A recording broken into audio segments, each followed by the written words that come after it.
नमस्कार मित्रांनो, बैलगाडा शर्यत रिपोर्टर या चॅनलवरती आपल्या सर्व शर्यतप्रेमींचे, बैलगाडा मालकांचे आणि सर्व शेतकरी बांधवांचे हार्दिक स्वागत।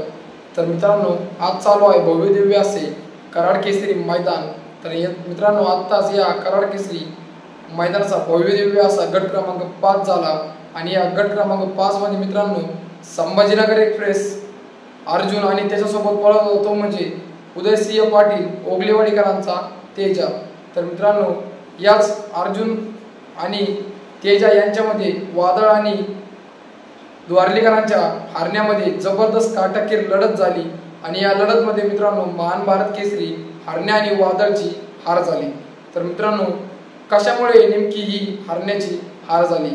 कारण की मित्रांनो, हरण्याची गाडी देखील झेंडा पडल्यापासून तर निम्म्या अंतरापर्यंत हरण्याची गाडी खूपच सुंदर अशी पळत होती, पण मित्रांनो काही कारणामुळे हरण्याची गाडी तासाला लागल्यामुळे हरण्याचा स्पीड कमी झाला आणि मित्रांनो हरण्याची तिथंच हार झाली। तर मित्रांनो, तुम्हाला हरण्या आणि वादळबद्दल काय वाटतंय कमेंट बॉक्समध्ये नक्की सांगा। आपल्या चॅनलला सबस्क्राईब करा, लाईक करा आणि शेअर करा। धन्यवाद मित्रांनो।